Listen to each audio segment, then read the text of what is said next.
Welcome to our version of A Christmas Carol. It's Christmas Eve, and while most people are enjoying the season, one person is not and never has. This is a Scrooge and Marley accounting firm. Ebenezer Scrooge is busy counting money and being consumed by greed. But will this old miser ever change? A Merry Christmas to you, Uncle Scrooge, and to you, Mr. Cratchit. Blah, humbug! Merry Christmas, Fred, and a joyous New Year to you and Lily. Christmas is a humbug, Uncle. I hope you don't mean that. Well, I do! Come, what is it you want? Don't waste my time, nephew. I'm here to invite you to our place for Christmas tomorrow. Good food, family, and friends, with laughter and cheer for all. Don't bring a thing except for yourself. What are the bills and payment? Work needs to be done. But tomorrow is Christmas, a holiday.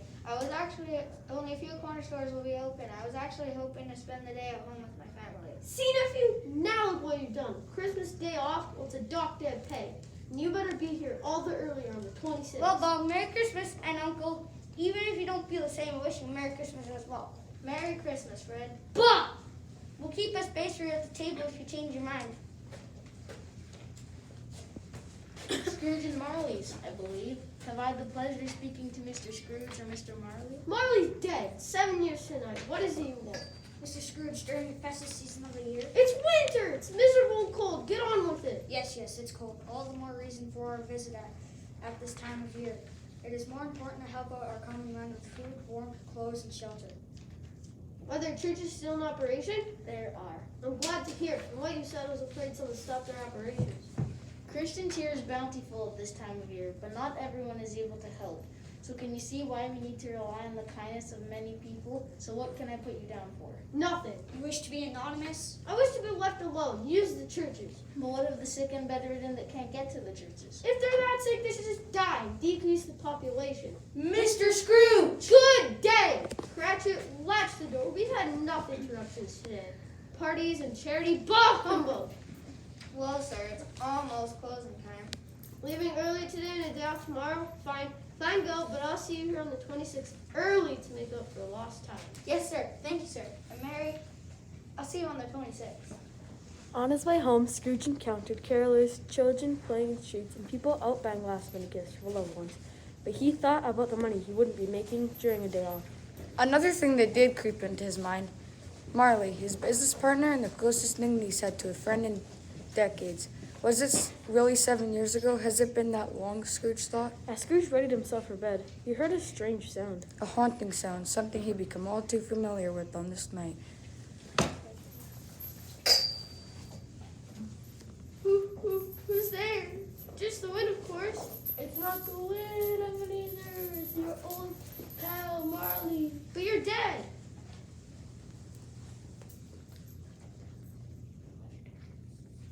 What?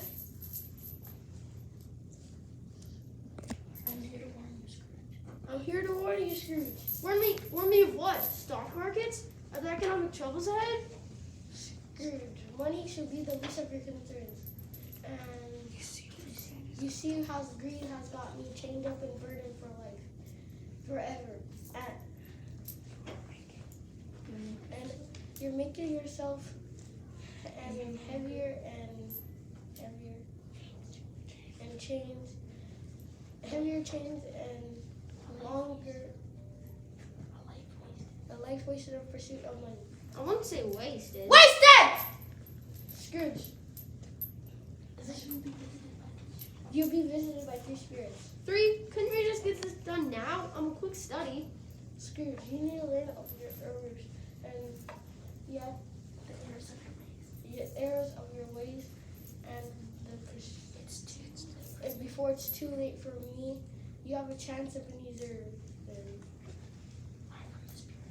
and learn from the spirit of the ever doomed. And just like that, Marley was gone. Scrooge was in disbelief. He thought it might be a dream, or some food not sitting well. But then the first spirit arrived, Ghost of Christmas Past. Ebenezer, it's time for your first journey. Journey? I wasn't told I'd be traveling. Can you teach me what it is I need to know here? It isn't where we're going, but when. Let us travel back to a Christmas house, all too familiar as a child. Dear Ebenezer, we know you will use this time to get ahead in your studies. It's more important you do well so you can get the best job when you're finished your education. We've sent along some school supplies, a new pair of socks, $1 and $1 for you to get a treat the next time you head into town. Work hard, son. Sincerely, Mother, Father, and Franny.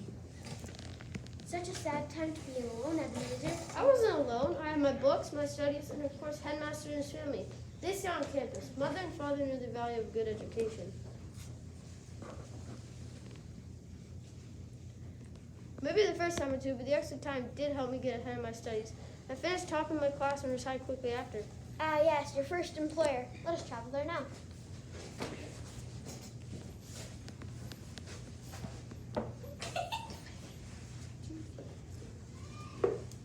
Mr. Fezziwig, have you seen how much this party is costing?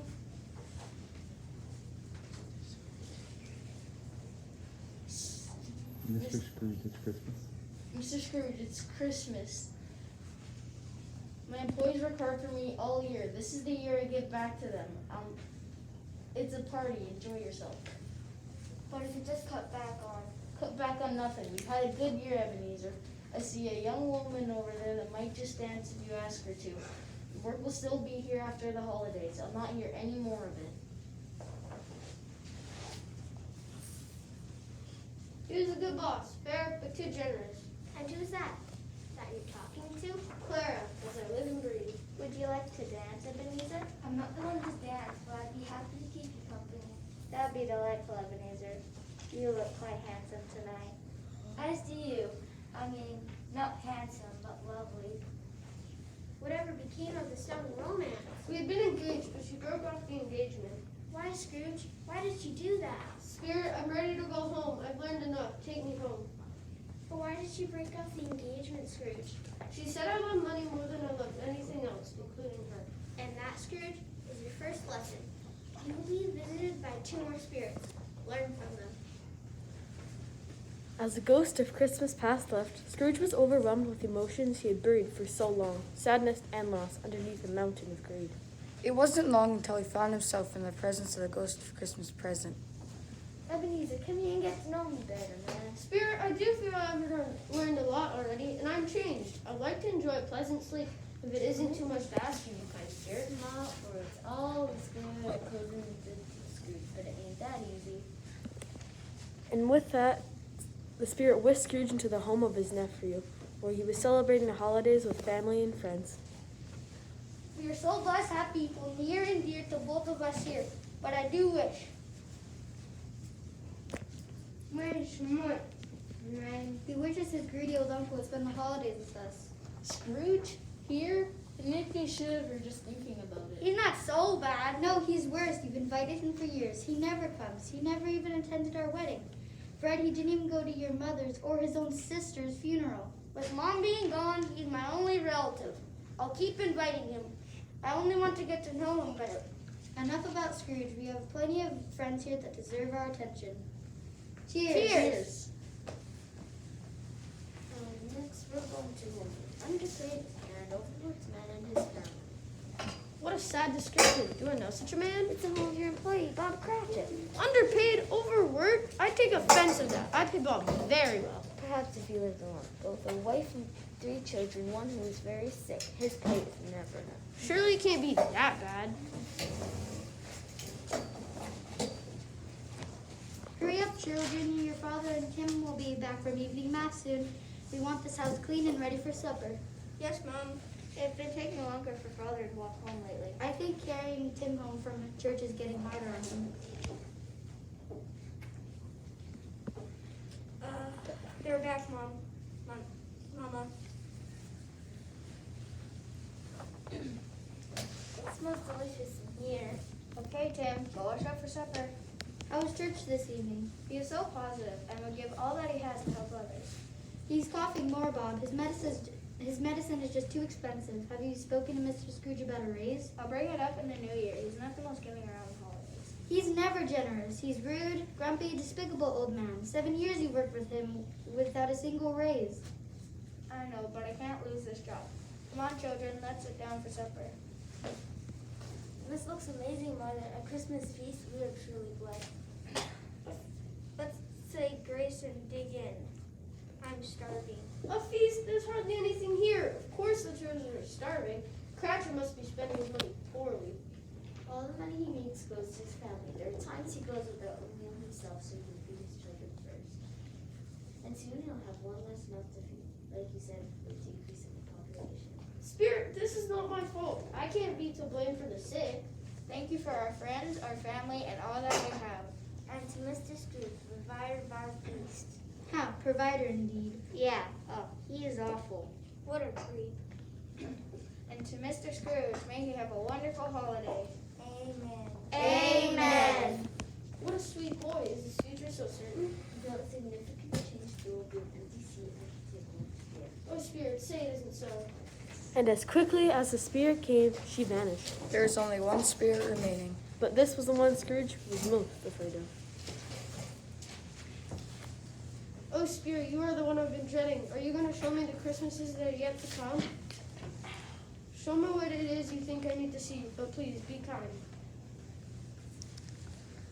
The spirit showed the Cratchit family mourning the loss of a child, Tim. Father and mother and their 2 other children were heartbroken over the loss. In a flash, they were in another location. A new grave without any mourners in sight. Who does this sad spot belong to? I'll make it my duty to befriend such a person so they have a friend here to remember them. The spirit simply pointed to a headstone that read, Ebenezer Scrooge. Oh, Spirit, say it. Oh, Spirit, no. I will do better. I'll treat others as family. I'll not let money rule my heart. I'll make merry not to say Christmas every day of the year. I will change. I have changed. And just like that, Ebenezer was back in his bedroom. I'm alive. They did it. They changed me. I'm a changed man.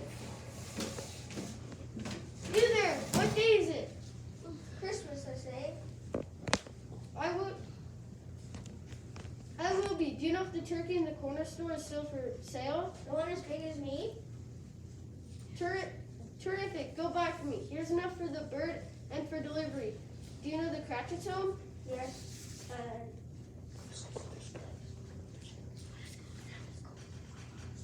I go to school with them. Splendid. Deliver it there and there will be a few dollars more waiting. Yes, sir. And with that, Scrooge set off to make up for years of greed and solitude. He bought out many stores, visited his nephew, donated to charities and churches, and made his way to the Cratchits. Scrooge became a loving grandfather to all. He made Bob Cratchit his business partner, and in doing so, helped to save Tim's life. Scrooge was a better person, a friend to all, But as all things do, the story must end. but not without first saying, God bless us. God bless us, everyone.